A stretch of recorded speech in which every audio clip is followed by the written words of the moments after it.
Good afternoon, children. This is day 2 of filming, the official day 1 of the readathon. So I got a little further last night till I passed out, so there wasn't much filming there. I also read a bit this morning, but that didn't get filmed either because my sink blew up and things had to be attended to. So back from work, it is 9 o'clock. It's 9 o'clock. 9 o'clock, I am on page 359 right now, out of like the 500, so we'll see. I'm gonna try to finish it tonight. It seems like some things are about to go down, so I'm hoping that the rest of the book will be a mega fast read because I really wanted to be done with this one today to get on to the rest of the readathon.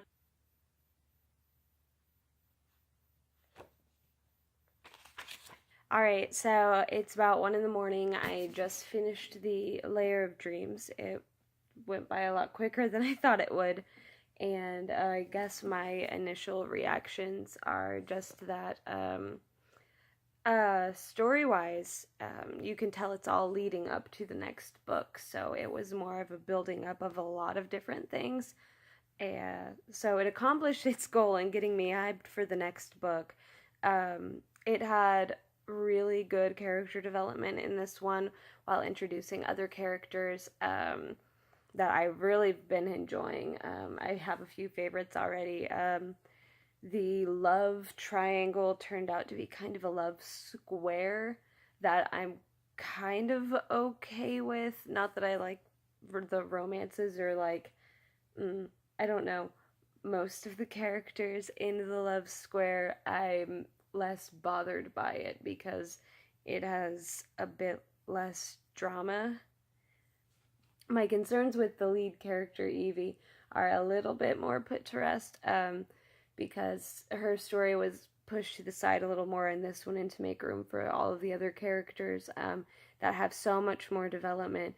Even Evie, though, towards the end, you're finally able to see her purpose for being in the book. She is a definite representation of the times, and though my initial thought was that she was going to be kind of one-dimensional, she does have a little bit of explanation in this one that I could definitely get with, so I liked that there was more development. I'm glad that the focus of the story stuck with what is strongest about it, which is all of the other characters and the problems that they're facing.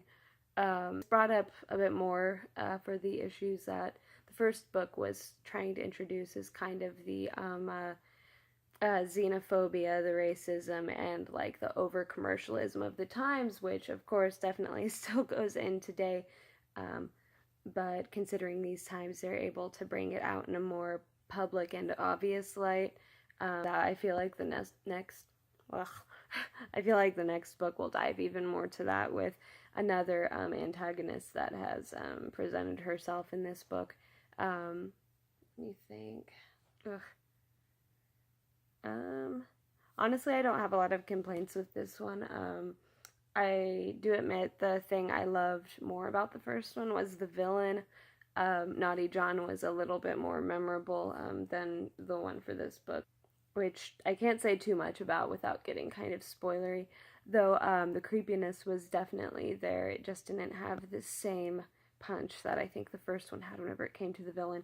With that said, I think it did very well from a social and political aspect, so I'm really ready for the next one. I feel like a lot has been set up, so yeah, I'm going to bed, gonna continue the readathon tomorrow. Good morning, children, and what a good morning it is. I stayed up way too late reading. Now I'm waking up way too early because I've got to wait for my handyman to fix my sink, and he always decides to show up at the crack of dawn. So, might as well read while I'm waiting. So it's day 2, so going to be starting the second challenge, which is to read a book while listening to Christmas music, and I suck at reading while listening to music. That's like way too much going on at once. I can't concentrate. So with that, I'm going to be reading what I said in my last one was Queen of Emeralds. It's Queen Emeralda's because I can't read, obviously. That's why I have this channel. And I'm going to be reading that while listening to the only Christmas record I could find, Bing Crosby, Merry Christmas. So I'll bet he was a morning person.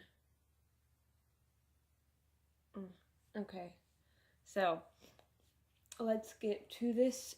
Going to be interrupted any second, I swear.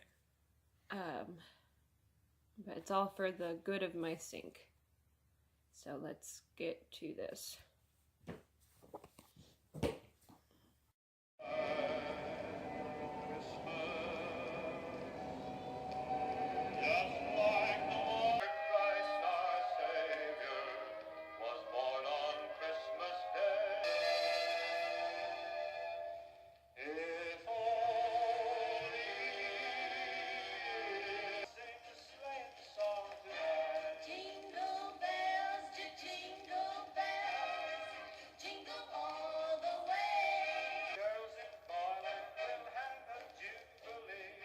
Alright, so I just finished volume 1 of Queen Emeralda's. And I am in love. Oh my gosh, this chick is the epitome of coolness. So, this basically follows, Emeralda's, who is a space pirate whose soulmate is a ship, and they travel the galaxy together. It also follows another young man who is also trying to do the same, building a ship, and it just kind of tells about the adventures of both of them, when they meet, when they're separated, that kind of stuff. It has a great whimsy to it, in where it values dreamers, it values hard work, but it still talks about consequences. It can also be very brutal. Honestly, I think it's the perfect pirate story. It's definitely one I'm going to be continuing reading for volume 2, probably sometime this month, so mega excited about that. So this concludes my second read for the readathon. I'm probably going to start my Maria Simple book later today, but now I've got to get ready for work, so I'll see you guys tonight. Good evening, children. It is like 11. Oh my gosh. It's 11 already. I'm off of work and I'm getting around to starting the third book for the readathon, which the challenge is to read a book that gives you a warm and fuzzy feeling. So I am wearing a warm and fuzzy shirt with my warm and fuzzy blanket, with my, warm and fuzzy candle lit. Okay. And I am going to read Maria Simple's Today Will Be Different, and hope that it gives me some warm and fuzzy feelings as well. So let's get to it.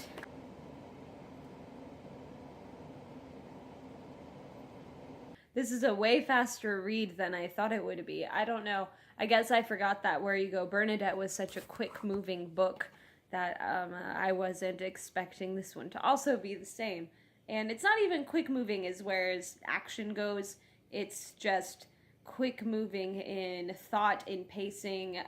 This one is told in first person. That I'm really enjoying it so far. I have no idea where it's going. And I really like that in a book, so let's continue. I'll try to finish it tonight.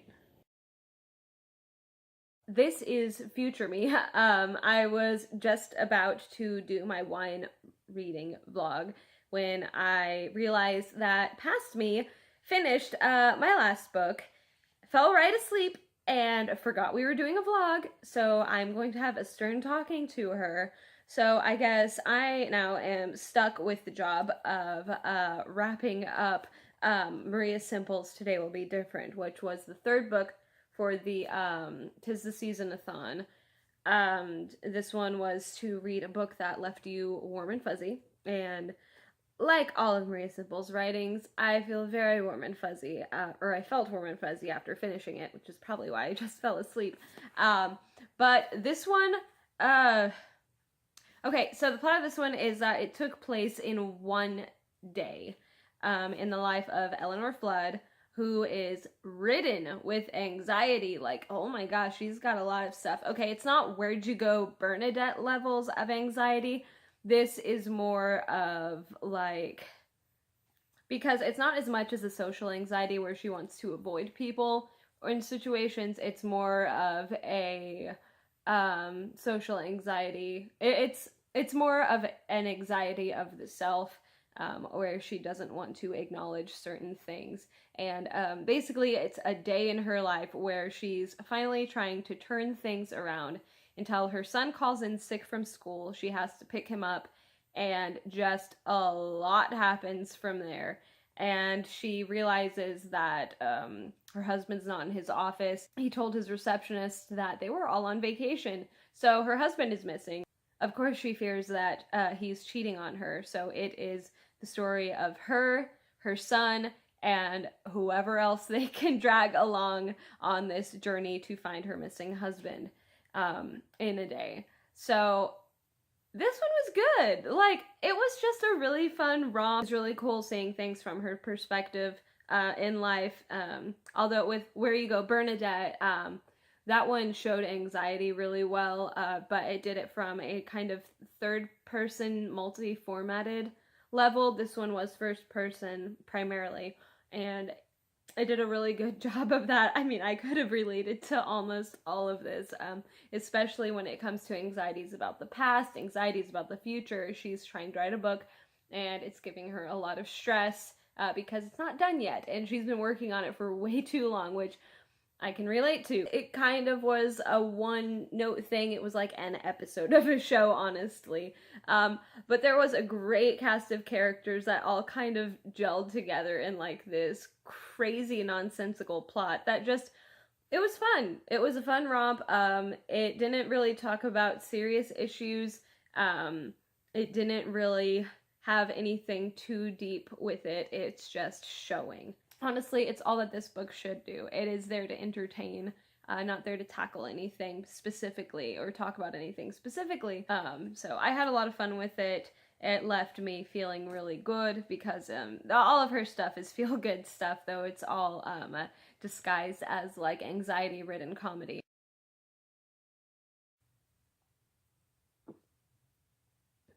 Good afternoon, children. So today we are going to have a highly sophisticated wine reading vlog because today I am going to be all nice and bundled up, ready to read a chilling summer mystery by E. Lockhart called We Were Liars. And I don't know anything about this one other than it is a family mystery drama book with a crazy twist, because that's what they have to put in all the blurbs. Oh, there's gonna be a twist. Well, thanks for letting me know that. Although since Gone Girl, I've come to expect just twists in every mystery book that's been coming out. I think people are just all like, for most of these, it just kind of seems like they're thinking of the twist first and then characters and story, which is a downfall for a lot of things. Not saying Gone Girl was that. Gone Girl was excellent. So I'm going to hope for the best on this one. I'm going into it with no expectations. So I'm gonna do that. I'm gonna drink more sophisticatedly, of course, because I also have water to go with it, because it is important. It is so important to stay hydrated while drinking alcohol, because you don't want to get sick or anything. Plus, you don't want to get dehydrated. So starting off, I actually have the deluxe edition, which has a lot of blurbs in the back. I don't know if I'm going to have time to get to that tonight. So with that, it comes to 225 pages, and the challenge for the fourth book in the readathon is the just a short book under 250, and this barely meets the mark. So ready to do that. This is the deluxe edition, which means it's got a different cover. I think the original one was orange. This one's a cool purple with some orange on the side. I really loved that. And because I am such good friends with E. Lockhart, I got it autographed. Just kidding. I bought it that way at Books A Million. I don't know, people. I love the inside cover. It's just this beautiful non-representational stuff. Got the autograph, and it looks like his Sharpie was running a bit out of ink, which gives it character, so good for you, E. Is E. Lockhart a guy or a girl? Is it Elizabeth Lockhart or like Edward Lockhart? I am so sorry for... Nope. Her. I am so sorry, E. Lockhart. So, yeah, blurbs saying that there's a twist. Okay, so there is a map right at the beginning of what looks like to be a camp or an island. And that is something you don't really see very often in contemporary reads. Mostly maps will go for like historical fiction or like fantasy novels. So that's kind of cool. And then a family tree in the next one of Harris Sinclair and Tipper Taft. Tipper Taft.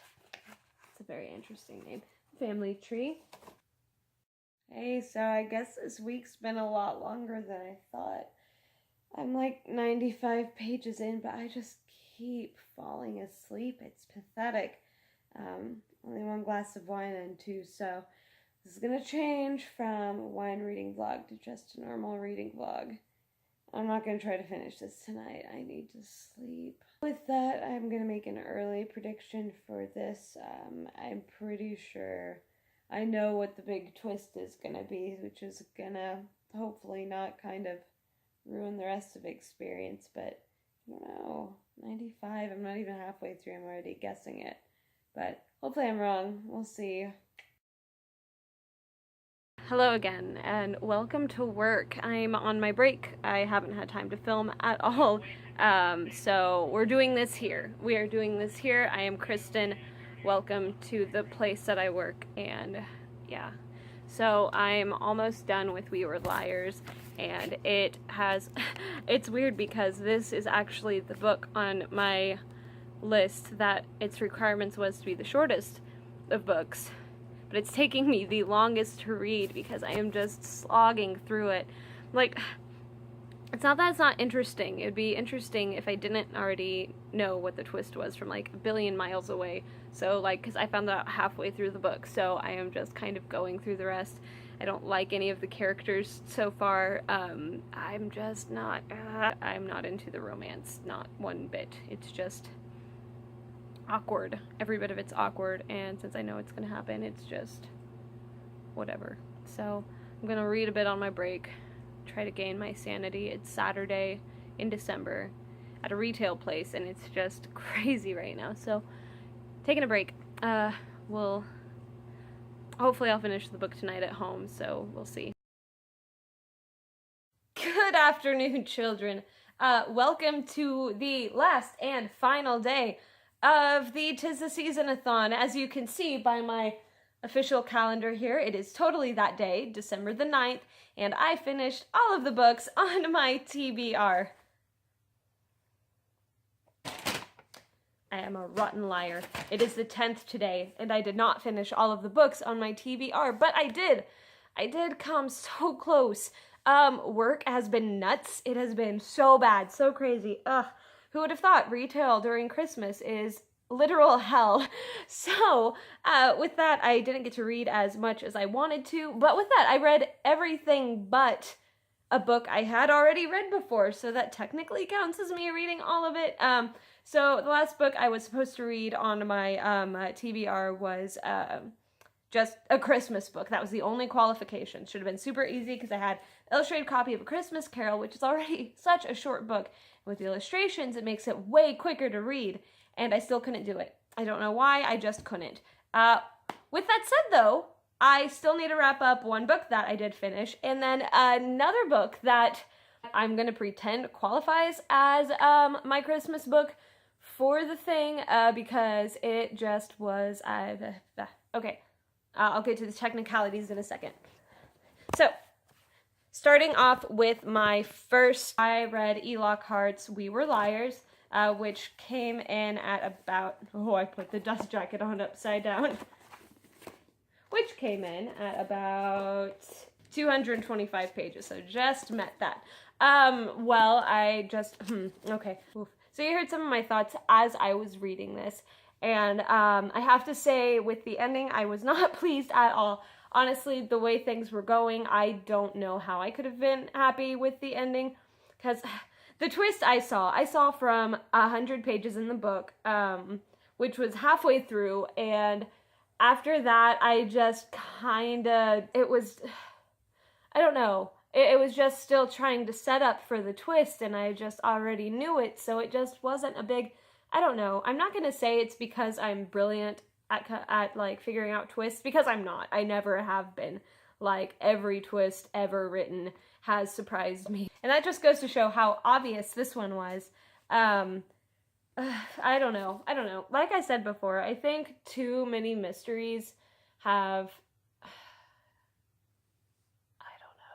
Too many mysteries these days are just kind of set up around the twist to where that is your big thing that you're going for. That's what you're leading up to. That's with everything. But if you don't get everything else in the story to also be good, even after the twist, it won't mean much. Like, I know you're concentrating a lot of effort into like setting this up and carrying it out, but if like... I already guessed it, and I still wasn't having fun. Like, I don't know. None of the characters in here were likable. The romance was atrocious. Like, this one had a lot of talking, but no show. Like, everyone was bland. So bland and pretentious, and they're just all like, I'm this kind of person, but they never show it. Like, I don't know. And it was centered around a romance that compared itself very often to the beautifully complex and beautiful Kathy and Heathcliff from Wuthering Heights, which, as you guys know, I love that one so much. I have 22 copies of it. That is the literal name of my channel. And it is, no, don't compare yourself to that. You have no substance. Like, the only thing is that it's a forbidden love, sort of, that kind of has to do with you not really being relatives, but that's as far as it goes. I was just disappointed. I did give it a 2 stars though, because I thought there definitely was some like substance to it. I really liked E. Lockhart's description of things. The way the lead character described her emotional pain as being actual physical pain. So you would just be reading along and it would say all like whenever her father left at the beginning of the book, it's just all like, and then he turned around and shot me in the heart. And I was like, what? But that was how she felt. That wasn't what actually happened. But I like that it put that in a more literal, metaphorical sense instead of like a simile. You know, it was like, it's like it shot me in the heart. I don't know. I thought that was cool. I liked that. I think I would just like to read something else by E. Lockhart, give it another chance for sure, because I do like her style. I really do. It's just the story, the characters, everything fell flat for me. So technically, I did read 5 books in 7 days, because on the last day of the readathon, I didn't get to read anything, but the day before the readathon started, I did read a book. It was kind of another short one just to kind of get me in the mood of reading, because whenever I finish a really short book, I get confident and I'm able to read really quickly, and that's what helped me through this bookathon a lot. So technically, I still kind of did it, and technically, it still meets the criteria because it's a Christmas book, and that was Sometimes I Lie by Alice Feeney. It's a Christmas book in the realms of it takes place from December 24th to, I think, New Year's, or like a few days after New Year's, and this is about a woman who comes to some sort of consciousness while being in a coma, and she doesn't know what happened, she doesn't know why she's in a coma, and she's getting visits from her husband, from her friends, from her family, and she's just trying to piece everything together of what happened to lead her into it. The thing about this book, it was very, very short. I think like it may have been like at 200. No, it was like at 258 pages, but it flew by really quick because it was really suspenseful. Though I'm not saying that's entirely a good thing.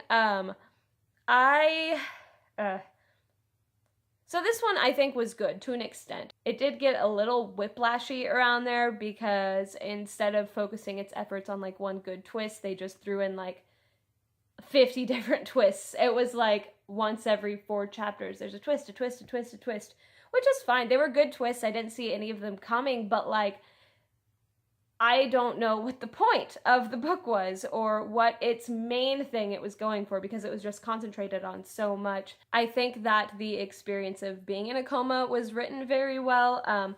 Of course, most of it had to be like in flashbacks, to where like she would figure out things that happened throughout the flashbacks while being in the coma. And, you know, that makes sense. Although I wish it would have focused a little more on her trying to figure things out while in a coma, because I think that aspect was very interesting, because I haven't had a narrator like that so far, where they're just unconscious the whole time, but they know what's going on. They just can't move, can't do anything. I thought that was very intriguing. But with, I don't know, with too many twists, it was just kind of, I don't know. It was a fun read. It was a fun read. I'll give it that. I think I gave it 3 stars. I was invested enough. It was just kind of an okay book to me. Though, I don't know. After all of the other little twists in the book, the main one I guess they were going for just wasn't that intriguing after all of that. So, I don't know. I recommend it. It's a good winter read, a good short mystery if you need to just sit and read something, good airplane read, whatever. So, yeah. So, December is going to be an incredibly busy month for me, so I'm going to try to still be getting these videos out as soon as possible. But I had a bunch of things happen all at once, where I got sent 3 arcs. Somebody lent me 3 books. We're starting another book for book club, and I still have to make a quilt sometime in all of this while working retail for the holidays and making videos. I'm just screaming inside a little bit, but you know what? Busyness is good. It keeps you healthy. Probably not. Well, anyways, with that, I am going to scoot on. Thank you guys for following me through this crazy readathon. With that, I hope you guys have a great weekend. Awkward outro.